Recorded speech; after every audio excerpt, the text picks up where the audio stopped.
여러분 안녕하셨습니까? 양영태 TV의 양영태입니다. 이번에는 이 조선일보 이 단독 보도인데 말이죠. 여러분 우리 쪽으로 미사일이 안 날라왔다고 해서 북한 미사일 150km를 놓쳤다는 군의 그 황당한 해명, 여러분은 어떻게 생각하십니까? 아니, 국가 안보를 책임지는 이 군이 말이죠. 이제 점점 더 웃기는 얘기만 이렇게 해댑니다. 이게 뭡니까? 이게 보통 문제가 아니네요. 이 군인, 이 국가 안보는 이거는 대한민국 국민들의 그 소위 생명과 안전에 대한 그런 문제의 가장 그 핵심적인 위치에 있는 군이 이런 얘기를 함부로 해명을 한다는 것. 이것 자체가 너무나 웃기지 않습니까?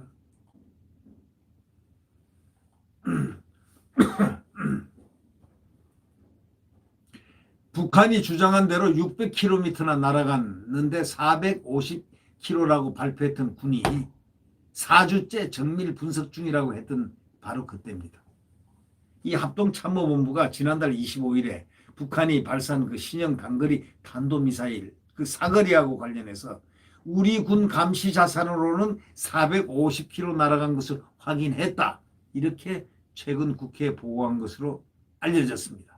그것도 언제 알려졌나? 17일 날, 토요일 날 알려진 겁니다. 네.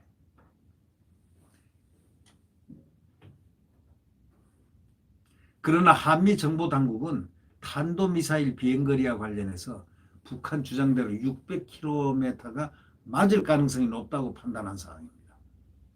한미정보당국은 그렇게 판단을 했습니다. 그런데 우리 합동참모본부는 450km 날아간 것으로 확인됐다고 그런 식으로 얘기를 했습니다. 이게 합참입니다. 대략 서울하고 대전 거리인 150km 오차와 관련해서 군이 국회 보고에 사실상 탐지 실패를 스스로 자인한 것이 아니냐는 그런 지적이 제기됐습니다. 군 안팎에서는, 또 정치권 안팎에서는 한국군 단독 역량으로는 북한군 탄도미사일을 제대로 관측할 수 없는 것이 우리의 실력 아니냐는 그런 우려와 걱정이 나오고 있습니다. 국회 국방위원회 소속 국민의힘 윤주경 의원에 따르면 합참이 지난 14일 윤 의원 측에다가 우리 군 자산으로는 탄도미사일 사거리 450km로 판단했다고 보고를 했으니 윤 의원은 탄도미사일이 하강 단계에서 변칙 기동을 해가지고 추가로 날아간 150km를 탐지하지 못했다는 것이다. 이렇게 얘기를 합니다. 다시 말해서 합참 박정환 작전본부장, 이영철 정보부장 등은 지난 5일 서국방장관에게도 이와 관련한 내용을 보고를 했다는 것입니다. 북한은 탄도미사일 발사 다음날 지난달 26일에 뭐라고 했냐면 적어도 활공 도약 비행 방식의 변칙적 궤도 특성을 재확인했다면서 600km 날아갔다고 자기들이 주장을 했습니다. 정점 고도 60km를 찍고 하강한 뒤에 20km 이하 저고도에서 150km를 날아갔다. 소위 변칙 기동을 했다. 이렇게 말을 했지만 합참은 이걸 갖다가 탐지 못했다는 겁니다. 완전히 막 전쟁나무 박살입니다. 박살이 아니고 X박살입니다. 예. 탐지가 안 되면 요격도 불가능하잖아요. 탐지를 못하는데 어떻게 요격을 합니까? 아주 그냥 고스란히 국민 재산과 생명들이 완전히 한순간에 무너져 버리겠습니다. 네. 이런 군을 믿을 수가 있습니까? 차라리 입을 딱 닫고 있든지, 스스로가 450km라고 얘기하는 합참.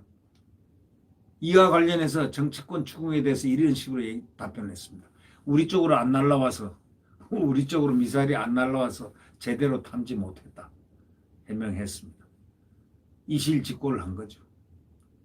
참, 우리 쪽으로 안 날라와서, 아니, 어떻게 군이 우리 쪽으로 안 날라온다고. 우리 쪽으로 날라왔으면 바로 박살 났죠, 뭐. 탐지가 안 됐으니까. 합참이 탐지를 못 했으니까. 어떻게 이것이 이런 해명을 하고 있는지 모르겠습니다. 북한이 함경남도 함주 일대에서 동해 방향으로 탄도미사일을 발사한 탓이라는 겁니다. 합참은 4주째 탄도미사일 사거리에 대해서 정밀 분석 중이라는 입장을 계속 내놨습니다. 합참 김준락 공복실장은 국방부 정례 브리핑에서 당시에 13일 날, 지난 13일 날 초기에 우리 군이 탐지 자산으로 포착된 정보를 바탕으로 공개드린 부분과 현재 한미 정보당국이 다양한 출처의 정보를 종합해서 정밀 분석 중이다. 이렇게 얘기했습니다. 윤주경 의원은 발사 초기에 미국, 일본 자산으로는 사거리를 어떻게 탐지했는지, 이후 미일과 정보 공유가 원활하게 이루어졌는지 투명한 공개가 필요하다. 이렇게 요청했습니다. 국민의 생명과 직결된 북한 미사일 사거리의 오차가 150km 이르는데도 정밀 분석 중이라고 말한 그런 말만 계속 반복해야 되는 군을 갖다 국민이 어떻게 신뢰할 수 있겠느냐고 신랄하게 비판합니다.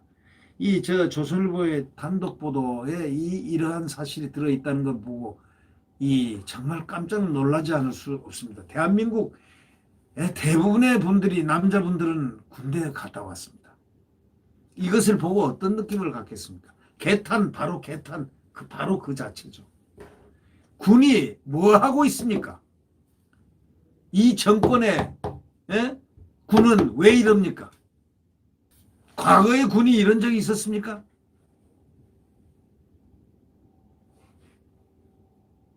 군을 믿을 수 없으면 대한민국이 망합니다. 군은 국가 안보 최후의 보루입니다. 최후의 보루들이 왜 이럽니까? 정신 좀 차려주시기 바랍니다. 서욱 국방부 장관께서 정신을 먼저 차려야 될 것 같습니다. 장관이랍시고 폰만 잡지 말고 이러한 부분을 보면서 가슴을 치는 통탄을 하는 모습을 오히려 갖춰주는 게 그게 장관의 모습이 아닐까 싶습니다. 네. 정말 안 일어나야 될 일들이 자꾸 일어나군요. 대한민국 국군 최정예 강군이었습니다. 이 강군이 어쩌다가 지금 이렇게 비판을 받아야 되는 그러한 그 상황에 처해 있습니까? 개탄스럽습니다. 네. 구독 버튼과 엄지를 눌러주시면 감사하겠습니다. 지금은 암흑시대이고 또 더더욱이 이 한동훈 검사장이 얘기했던 대로 광풍이 부는 사회 같습니다. 자, 민주당에는 윤호중 같은 사람이 정말 친문 중에 친문 중에 최강성이 당대표로 당선되는 이러한 일들을 보면서 과연 민주당이 무엇인가? 그래놓고 그는 의회주의자라고 스스로 자칭하고 있습니다. 이런 세상에 군마저 지금 이렇습니다. 내일 태양은 다시 떠오릅니다. 대한민국 자유민주주의와 시장경제를 회복할 수 있는 소위 자유민주주의와 시장경제, 또 그리고 대한민국 헌법이 엄존하는 그러한 자유민주주의 대한민국, 반드시 그의 태양이 내일 새벽 다시 떠오르겠습니다. 네. 구독 버튼과 엄지를 눌러주시면 고맙겠습니다. 안녕히 계십시오.